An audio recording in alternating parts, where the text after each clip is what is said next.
30 मई 2026 अफगानिस्तान की राजधानी काबुल के एयरपोर्ट पर एक हवाई जहाज लैंड करता है। ये जहाज रूस की राजधानी मॉस्को से लौटा था और इस जहाज में दर्जन भर से ज्यादा तालिबान ऑफिशियल्स मौजूद थे और साथ में थे अफगानिस्तान के रक्षा मंत्री मुल्ला याकूब। मुल्ला याकूब तालिबान के संस्थापक मुल्ला उमर के बेटे हैं।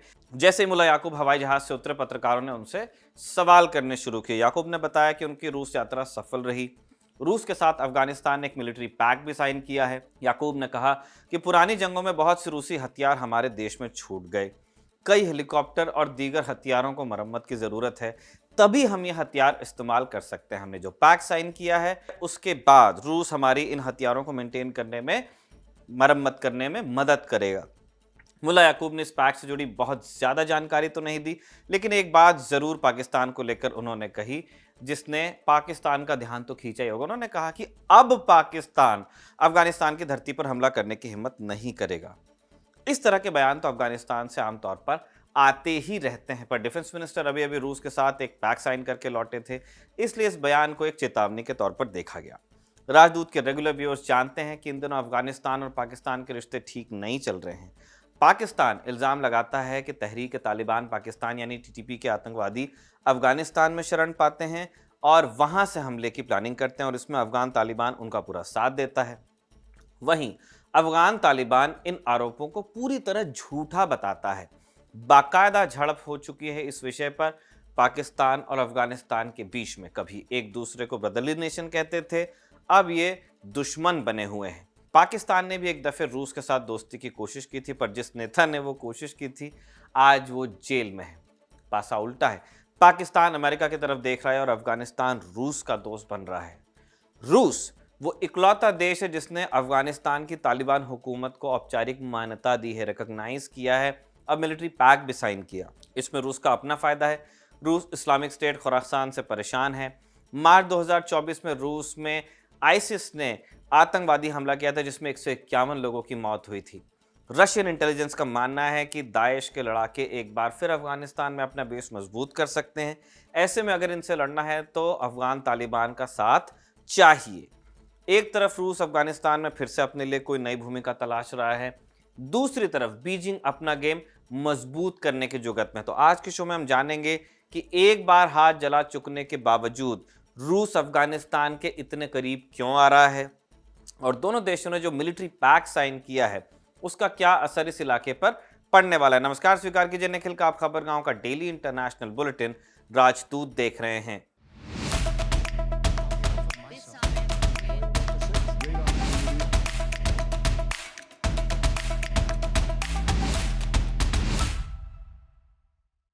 रूस और अफगानिस्तान, इन दो लोगों के बीच लव हेट रिलेशनशिप रहा है। बरसों बरसों तक जंग चली, बरसों बरसों दोस्त भी रहे, फिर जंग चली, अब फिर दोस्ती की बात हो रही है। अफगानिस्तान में रूस का इंटरेस्ट कोई नई चीज नहीं है। अफगानिस्तान को जो ग्रेवयार्ड ऑफ एम्पायर्स कहा जाता है उसमें सोवियत संघ के एक दुस्साहस की लाश भी दबी हुई है। सीन यह है कि रशियन एम्पायर की नजर बहुत पहले से अफगानिस्तान पर थी, जो ग्रेट गेम का जमाना था। एक तरफ रशियन एम्पायर, दूसरी तरफ ब्रिटिश इंडिया। 1919 में तीसरी बार अफगानों और अंग्रेजों के बीच जंग हुई और इसके बाद अफगानिस्तान को एक मुकम्मल सूरत मिल जाती है जैसा हम उसको देश आज देखते हैं। आज़ादी आ जाती है अफगानिस्तान के पास में। उसी साल सोवियत यूनियन दुनिया का पहला देश बनता है जो नए और स्वतंत्र अफगान अमीरात को आधिकारिक मान्यता देता है। 28 फरवरी 1921 को दोनों देशों के बीच Soviet Afghan friendship treaty sign हो जाती है। डिप्लोमेटिक रिलेशंस आते हैं। 1930 के दशक में सोवियत यूनियन ने अफगानिस्तान को आर्थिक सहायता भी देना शुरू किया, लेकिन उस समय बहुत कम पैसा देते थे, उसका प्रभाव भी बड़ा सीमित था। असली बदलाव 1950 के दशक में आया। कोल्ड वॉर के दौरान अमेरिका और सोवियत यूनियन अपना अपना इलाका सेट कर रहे थे, दुनिया में अपने अपने प्रभाव को बढ़ाने के लिए देशों को अपने पाले में कर रहे थे। चूंकि सोवियत यूनियन का पड़ोसी अफगानिस्तान था, इसलिए उसने यहीं से काम करना शुरू किया, उनका पहले से इंटरेस्ट था। 1950 से 1970 के दशक तक हजारों Soviet engineers, technicians, experts Afghanistan में काम कर रहे थे। उन्होंने वहां सड़कें बनाई, एयरफील्ड्स बनाई, बिजली परियोजनाएं लाई और सालंग टनल जो बड़ा मशहूर है उसको भी बनवाया। फिर अफगानिस्तान की फौज के जो सैनिक थे उनकी ट्रेनिंग भी सोवियत यूनियन में होने लगी। फिर 1973 में मोहम्मद दाऊद खान ने राजा और अपने चचेरे भाई जाहिर शाह का तख्ता पलट कर दिया। जाहिर शाह ही थे जिन्होंने कभी दाऊद को प्रधानमंत्री के पद से हटने पर मजबूर किया था। फिर क्या किया दाऊद ने अब सोवियत संघ की मदद से जो फौज तैयार हुई थी उसका सहारा लिया और जाहिर शाह को हटाया और रिपब्लिक ऑफ अफगानिस्तान की स्थापना कर दी। लेकिन दाऊद ने एक गलती की। कुर्सी पर बैठते ही उन्होंने जड़ पकड़नी शुरू कर दी। सोवियत यूनियन से वो दूर होने लगे, पाकिस्तान से उन्होंने रिश्ते सुधारने की कोशिश की। तो फिर सोवियत यूनियन के ही आशीर्वाद से अफगानिस्तान में एक और क्रांति हुई, सौर रेवोल्यूशन। दाऊद खान का कत्ल हुआ और उनके रिपब्लिक ऑफ अफगानिस्तान के जगह डेमोक्रेटिक रिपब्लिक ऑफ अफगानिस्तान आता है, लाल झंडे वाला। सीधा दिख रहा है आपको कि सोवियत प्रभाव में सब कुछ हो रहा था। जो नई गवर्नमेंट आई सोवियत एड के साथ में पूरा ही कंट्रोल था। सरकार ने लैंड रिफॉर्म्स लाए, महिलाओं की शिक्षा पर काम किया, समाज को आधुनिक बनाने की नीतियां लागू करने की कोशिश की। लेकिन अफगानिस्तान का एक बड़ा हिस्सा, खासकर जो ग्रामीण अफगानिस्तान था, वो अपने पुराने रीति रिवाजों और रूढ़ियों को पीछे नहीं छोड़ पाया। उनको उतना वक्त ही नहीं मिला। समाज बड़ा धार्मिक था। गांव ने इन बदलावों का विरोध किया। धीरे धीरे देश के कई हिस्सों में विद्रोह भड़क उठा कि ये एंटी इस्लामिक प्रैक्टिसेस क्यों हो रही हैं हमारे यहाँ। सरकार को लगा कि नियंत्रण उनका टूट रहा है और उसने अपने सबसे बड़े सहयोगी सोवियत संघ को फिर बुला लिया। दिसंबर 1979 में सोवियत फौज अफगानिस्तान में दाखिल हुई। सोवियत यूनियन का कहना था कि मित्र सरकार की मदद कर रहे हैं, लेकिन दुनिया के कई देशों ने इसे एक इन्वेजन माना, आक्रमण माना। हजारों सोवियत सैनिक अफगानिस्तान गए, सैकड़ों टैंक्स, हेलीकॉप्टर्स अलग से। राजधानी काबुल पर कब्जा हुआ। अब शुरुआत में सोवियत लीडरशिप को लगा कि कुछ महीनों में स्थिति संभल जाएगी और हम लौटेंगे यहां से एज विक्टर्स। उन्हें उम्मीद थी कि विद्रोहियों को दबाकर वो एक स्थिर सरकार खड़ी कर देंगे, लेकिन अफगानिस्तान की जमीन ने उनके लिए एक अलग ही कहानी लिखकर रखी थी। सोवियत फौज के खिलाफ अलग अलग संगठन आकार लेने लगे। इन्हें कहा गया मुजाहिद। अब ये जो मुजाहिद थे किसी एक संगठन के नीचे नहीं थे, कई सारे गुट थे, कई उसके नेता थे, लेकिन इन सब का साझा लक्ष्य था विदेशी फौज को देश से बाहर निकालना। फिर यूएस इसमें कूदा।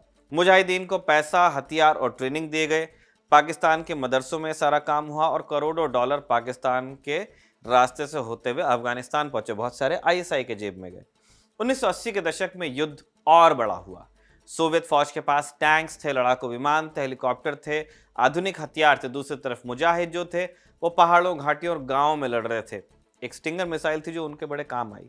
और अंततः उनका डिटर्मिनेशन और अफगानिस्तान का जटिल भूगोल उनके पक्ष में गया। कई इलाकों में सोवियत फौज शहरों और जो मुख्य सड़कें होती थी उन पर तो नियंत्रण रखती थी, लेकिन ग्रामीण इलाकों में जैसे आप रोड से उतरते हैं विद्रोहियों का प्रभाव वाला इलाका आ जाता था। अंततः अमेरिका की मदद से मुजाहिदीन ने सोवियत यूनियन को निकाल बाहर किया। बाद में गोर्बाचोव ने इस संघर्ष को एक ब्लीडिंग वूंड कहा था, जहां से खून रिसता रहा और सोवियत यूनियन हो गया कमजोर। इस हार के कुछ ही साल बाद सोवियत संघ भी टूट गया। अब सोवियत यूनियन के विघटन के कई कारण थे, लेकिन अफगान कैंपेन की विफलता उन बड़े कारकों में से एक माना जाता है जिसने सोवियत संघ का विघटन एक्सेलरेट किया। लेकिन कहानी खत्म नहीं होती है। सोवियत यूनियन के जाने के बाद अफगानिस्तान में अचानक शांति नहीं आई। जिन गुटों ने मिलकर सोवियत संघ के खिलाफ लड़ाई लड़ी थी, है ना, अलग अलग ट्राइब्स हैं, कोई ताजिक है, कोई पश्तून है, उन सबका एक वॉरलॉर्ड है, या बड़े ट्राइब्स हैं तो उसमें एक से ज्यादा है। अब ये सब लोग मिलकर के सोवियत यूनियन के खिलाफ लड़ रहे थे। अब आपस में सत्ता के लिए संघर्ष करने लगे। गृह युद्ध हुआ और इसी अराजकता के बीच 1990 के दशक में मुल्ला उमर ने तालिबान बनाया।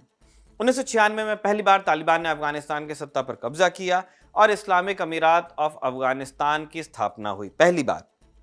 लेकिन 2001 में अमेरिका ने तालिबान का फिर तख्ता पलट किया, उसे डिफीट किया, क्योंकि तालिबान ने लादेन को सौंपने से मना किया था। अब आप आगे की कहानी जानते ही हैं। जिस देश को अंग्रेज सिर्फ ताकते रह गए, सोवियत उल्टे पांव लौट गए, वहां अमेरिका कितना टिक सकता था? 20 साल। अमेरिका लौटा और अफगानिस्तान उसी तालिबान के पास गया जिससे अमेरिका ने कभी हटाया था। लेकिन 1996 वाले तालिबान और 2021 वाले तालिबान में काफी फर्क है। 1996 में 3 देशों ने अफगानिस्तान में तालिबान सरकार को मान्यता दी थी, पाकिस्तान, सऊदी अरब, यूएई। 2021 में जब दोबारा तालिबान ने सत्ता कब्जाई तो कोई मान्यता देने के लिए दौड़ा दौड़ा नहीं आया। उल्टा दुनिया के कई देशों ने उससे कुछ दूरी बनाकर रखी। आर्थिक प्रतिबंध बढ़े, विदेशी मुद्रा फ्रीज हो गई।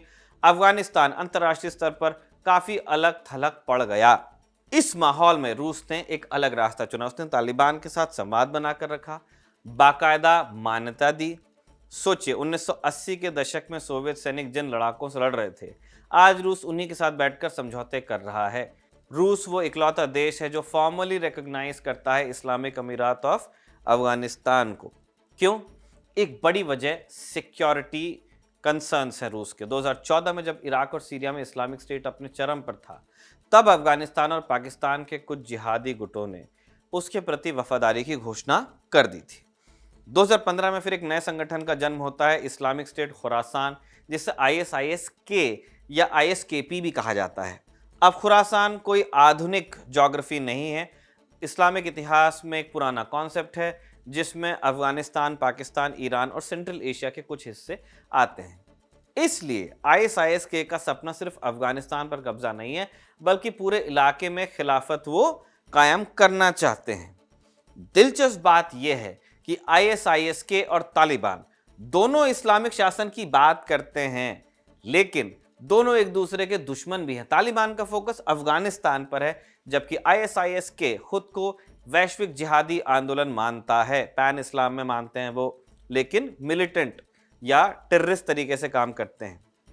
आईएसआईएस के तालिबान को नेशनलिस्ट कहता है, उसका मजाक उड़ाता है कि आप छोटा सोचते हैं, और इल्जाम लगाता है कि तालिबान रूस, चीन, पाकिस्तान और दूसरे देशों के साथ समझौते कर रहा है, बिक रहा है। यही वजह है कि 2021 में तालिबान के सत्ता में आने के बाद भी आईएसआईएस ने उसके खिलाफ लगातार हमले जारी रखे। पर आईएसआईएस के रूस पर हमले क्यों करता है, ये भी तो एक सवाल है ना। कई कारण हैं। पहला कारण तो इतिहास है। सोवियत संघ ने 1979 में अफगानिस्तान पर हमला किया था। 10 साल तक युद्ध चला। जिहादी संगठनों की विचारधारा में उस युद्ध की याद जिंदा है, क्योंकि सोवियत फौज ऑब्वियसली बड़ी क्रूअल थी। आईएसआईएस के अपने प्रचार में बार बार कहता है कि रूस के हाथ मुसलमानों के खून से रंगे हुए हैं, वो चेचनिया वगैरह भी जोड़ते हैं। दूसरा कारण सीरिया है। जब आईएसआईएस ने इराक और सीरिया में अपनी सो कॉल्ड खिलाफत कायम की, तब रूस ने सीरिया में बशर अल असद की सरकार का समर्थन किया था और इस्लामिक स्टेट पर खूब बम बरसाए थे। इसलिए आईएसआईएस इसका बदला लेना चाहता है। बशर अल असद, जिनसे इस्लामिक स्टेट की खुली लड़ाई थी, वो खुद इस समय मॉस्को में रहते हैं। सीरिया में अलशरा है। असद एक ऊंची इमारत में जिंदगी काट रहे हैं, वीडियो गेम खेलते हैं, ऐसा सुनने में आ रहा है कि पूरे वक्त गेम्स खेलते रहते हैं। पुतिन ने सिक्योरिटी भी दी हुई है, इसलिए आईएसआईएस के रूस के खिलाफ आतंकी हमले अंजाम देता है। फिर उसके कई लड़ाके और उसके सिंपथाइजर ताजिकिस्तान में हैं, उज्बेकिस्तान, दूसरे सेंट्रल एशियन देशों में भी हैं। इन देशों के लाखों प्रवासी रूस में काम करते हैं। इससे आईएसआईएस को हमलों की योजना बनाने में कुछ मदद मिल जाती है। रूसी और अमेरिकी इंटेलिजेंस ने बार बार चेताया है कि आईएसआईएस और अलकायदा, ये दोनों ऑर्गेनाइजेशन अफगानिस्तान में पैर पसार रहे हैं। ग्रामीण इलाकों में मौजूदगी इनकी बढ़ रही है। अफगानिस्तान में इन संगठनों ने कई हमले भी किए हैं। रूस जानता है कि अगर सांप को उसी के बिल में मार दिया जाए तो ही बेहतर है, बाहर अगर आ जाएगा तो किसी न किसी को डसेगा। इसलिए रूस तालिबान की मदद कर रहा है। पहले रूस ने तालिबान को आतंकवादियों की सूची से हटाया, तालिबान से बात की, उनकी सरकार को मान्यता दी और अब डिप्लोमेटिक टाइज बनाने की राह पर है। मिलिट्री पैक्ट उसी की अलामत है। अच्छा, एक बात हम थोड़ी क्लियर कर देते हैं कि ये जो मिलिट्री पैक्ट जिसको कहा जा रहा है, कोई डिफेंस पैक्ट नहीं, दोनों में कुछ फर्क है। जैसे पाकिस्तान और सऊदी अरब के बीच एक डिफेंस पैक्ट साइन हुआ है कि एक पर हमला होता है तो दूसरे पर हमला माना जाएगा, दूसरे को बचाने आना पड़ेगा। वैसा कुछ अफगानिस्तान और रूस के बीच नहीं हुआ है। रूस इसका खतरा अच्छी तरह जानता है। अफगानिस्तान इस समय पाकिस्तान के साथ एक और जंग के मुहाने पर है। पिछले महीना 10 मई को बन्नू में आतंकी हमले में 15 लोगों की जान चली गई थी। बन्नू पाकिस्तान में। उस समय पाकिस्तान के रक्षा मंत्री ख्वाजा आसिफ ने अफगानिस्तान को दोषी ठहराया था, तालिबान को, और उस पर हमले की धमकी दी थी। ऐसी स्थिति में रूस अफगानिस्तान के साथ इस तरह का कोई म्यूचुअल डिफेंस पैक्ट साइन नहीं करेगा, खास तौर पर ऐसे वक्त में जब पाकिस्तान पर ट्रंप की मेहरबानी बनी हुई है। लेकिन ऐसा भी नहीं कि इस मिलिट्री पैक्ट में फिर कुछ और है नहीं सब्सटेंस वाली चीज। अभी तक इसकी डिटेल पूरी तरह से पब्लिक नहीं है, पर अफगानिस्तान के रक्षा मंत्री ने पैक्ट साइन करने के बाद पाकिस्तान को जो चेतावनी दी है, उससे लगता है कि दोनों देशों के बीच कोऑपरेशन की बात सीरियस है। जो बात खुद रक्षा मंत्री ने कही वो ये है कि अफगानिस्तान में बहुत से सोवियत दौर के हथियार हैं, उनकी मरम्मत की जाएगी और इससे अफगानिस्तान की ताकत बढ़ेगी। वैसे ये बात सोच करके देखी जा सकती है, दिमाग पे थोड़ा जोर डाला जा सकता है कि जो सोवियत इन्वेजन के ज़माने के हथियार अफगानिस्तान में बचे होंगे, उनका कितना इस्तेमाल अभी किया जा सकता है, उनको कितने सलाहियत के साथ मेंटेन किया जा सकता है। फिर रक्षा मंत्री ने बड़ी सतर्कता से अपने बयान को बैलेंस भी किया है। जानते हैं कि इस समय अमेरिका में एक ऐसा व्यक्ति है जिनके मूड का कोई भरोसा नहीं, ज़रा सी बात पे बिदक जाते हैं। इसलिए तालिबान के रक्षा मंत्री ने यह भी कहा कि जिस तरह का पैक्ट हमने रूस के साथ किया, हम तो दूसरों के साथ भी साइन करने को तैयार हैं। अमेरिका के साथ भी हम साइन कर लेंगे अगर उन्होंने डील दी तो। रूस की तरह ही अफगानिस्तान में अमेरिका के भी अरबों डॉलर के हथियार पड़े हुए हैं। बगराम एयरबेस उन्हीं का बनाया हुआ है। ट्रंप वापस मांग रहे हैं। शायद रूस के साथ हुए इस मिलिट्री पैक्ट ने उन्हें असहज ही किया होगा। हो सकता है कि कल को रूसी सैनिक वहां आए और अमेरिकी हथियार चलाने की ट्रेनिंग वो अफगान फौजियों को देने लगे, या कम से कम तालिबान के जो लड़ाके हैं, हू नोज। अच्छा, एक बड़ा जो स्टेक होल्डर है इस इलाके का, उसको भी हमें डिस्कस करना है। चीन। चीन ने 2007 के बाद से अंधाधुंध निवेश किया है अफगानिस्तान में। चीन पहले से अफगानिस्तान में इकोनॉमिक अपॉर्चुनिटीज देख ही रहा था। तांबा, लिथियम और दूसरे खनिज के बड़े भंडार हैं अफगानिस्तान में। चीनी कंपनियां सालों से इन संसाधनों में रुचि रखती आई हैं। इसलिए अमेरिका की वापसी के बाद कहा गया कि चीन अब अफगानिस्तान में बड़ी ताकत बन जाएगा, क्योंकि उनके पास इन्वेस्ट करने के लिए चीजें हैं, पैसा भी है, मशीन्स भी हैं, लोग भी हैं। चीन भी उन देशों में था जिन्होंने 2021 में अमेरिका की रवानगी के वक्त अपनी एम्बेसी बंद नहीं की थी। 2023 में चीन वो पहला देश था जिसने अपने यहाँ मौजूद तालिबान के अधिकारी को औपचारिक रूप से अफगानिस्तान का एम्बेसडर मान लिया था, उसके क्रेडेंशियल्स रिसीव कर लिए थे। लेकिन जल्दी साफ हो गया कि चीन सावधानी से ही आगे बढ़ेगा।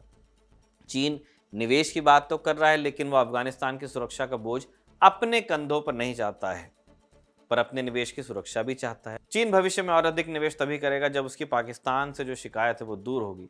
बीजिंग की ये बहुत बड़ी शिकायत है कि इस्लामाबाद और काबुल के बीच में जिस तरह से संबंध खराब हुए हैं, उसकी कीमत चीन को चुकानी पड़ी है। इसलिए रूस के इस मिलिट्री पैक्ट से चाइना ना बहुत खुश है और ना ही बहुत दुखी, क्योंकि जितना स्टेबल अफगानिस्तान होगा उतना सुरक्षित चाइनीज निवेश भी होगा। हाँ, अगर इस मिलिट्री पैक्ट की वजह से पाकिस्तान के साथ लड़ाई बढ़ती है, तब चीन को जरूर दिक्कत हो सकती है, क्योंकि धंधे के लिए जो रास्ता चाइना बनाना चाहता है वो पाकिस्तान के रास्ते अफगानिस्तान में भी जाएगा। चीन पाकिस्तान इकोनॉमिक कॉरिडोर में अब अफगानिस्तान को भी शामिल किया गया है। 7 चरण की एक त्रिकोणीय बातचीत भी हो चुकी है। राजदूत के एक दूसरे एपिसोड में हम विस्तार से इस बारे में आपको बता चुके हैं। साजिद जी, अगर आप प्रीव्यू के दौरान देख रहे हैं तो इस एपिसोड का लिंक डिस्क्रिप्शन में प्लीज डाल दीजिएगा। वापस टॉपिक पे आते हैं। जब मॉस्को में Afghan Russia military pact sign हो रहा था, तब रूस की तरफ से सिक्योरिटी काउंसिल के चीफ सर्गेई शोइगु वहां मौजूद थे। इस दौरान शोइगु ने जो कहा वो भी आपको बता देते हैं। उन्होंने कहा कि अमेरिका ने अफगानिस्तान की जो संपत्ति फ्रीज की हुई है उसे रिलीज करना चाहिए। साथ ही जिनकी वजह से अफगानिस्तान का यह हाल हुआ है, उन्हें अफगानिस्तान में रिकंस्ट्रक्शन का काम फिर से शुरू करना चाहिए। इस बयान से लगता है कि रूस इस मिलिट्री पैक्ट के जरिए यूएस को बताना चाहता है कि उसका इस इलाके में प्रभाव कम हो रहा है। रूस तालिबान को भी भरोसा दिलाना चाहता है कि बिना अमेरिका के ब्लॉक में जाए आप तरक्की कर सकते हैं। रूस को आतंकी हमलों से सुरक्षा चाहिए, इसलिए ये पैक्ट हुआ। हमने ये बात बताई भी, पर एक और चीज़ है जो रूस चाहता है और वो है यूक्रेन वॉर में मदद। ब्रिटिश अखबार द इंडिपेंडेंट ने इस विषय पर जो विश्लेषण छापा है उसका टाइटल यही है, Russia has signed a military pact with the Taliban, could its fighter start turning up in Ukraine. इस लेख में कहा गया है कि रूस को अपनी सीमाओं पर सैनिकों की जरूरत है। यूक्रेन के मोर्चे पर वो मीट ग्राइंडर कहा जा रहा है उसे। यूक्रेन में लड़ने के लिए वो नॉर्थ कोरिया से लोग लेके गए हैं, कुछ चाइनीज सिटीजन वहां मिले हैं। रूस ने अपने रिजर्विस्ट तो बुलाए ही हैं, उसके बाद भी मैन पावर की कमी है। भारत से ठग ठग के लोगों को वहां ले जाया जा रहा है। इसीलिए सवाल आया कि क्या तालिबान के साथ ये समझौता होने के बाद तालिबान के लड़ाके भी यूक्रेन फ्रंट पर जाएंगे। लेकिन जितना अध्ययन हमने किया उसके आधार पर हम यही आपको बता सकते हैं कि अफगानिस्तान के साथ वैसा पैक्ट साइन नहीं हुआ है जैसा नॉर्थ कोरिया के साथ हुआ था। अभी तक कम से कम इसकी ऐसी कोई डिटेल सामने नहीं आई है जो ये बताए आपको कि काबुल से अब लड़ाके जाने लगेंगे यूक्रेन। एक और बात यह है कि अगर तालिबानी लड़ाके यूक्रेन के खिलाफ लड़ते हैं तो यूरोप से रिश्ते सुधारने की बची कुची संभावना जो अभी काबुल के दिमाग में होगी भी वो मिट जाएगी। इसलिए अफगानिस्तान ये रिस्क संभवतः नहीं लेगा। पर ये सब अभी कयास हैं, क्योंकि जो मिलिट्री पैक्ट साइन हुआ है उसकी डिटेल्स अभी पब्लिक में आना बाकी हैं। जब भी डिटेल्स आएंगी आपको राजदूत पर हम जरूर बताएंगे। आज का राजदूत साजिद ने लिखा था, और इसे रिकॉर्ड किया था इरशाद ने। आप देखते रहिए खबरगांव।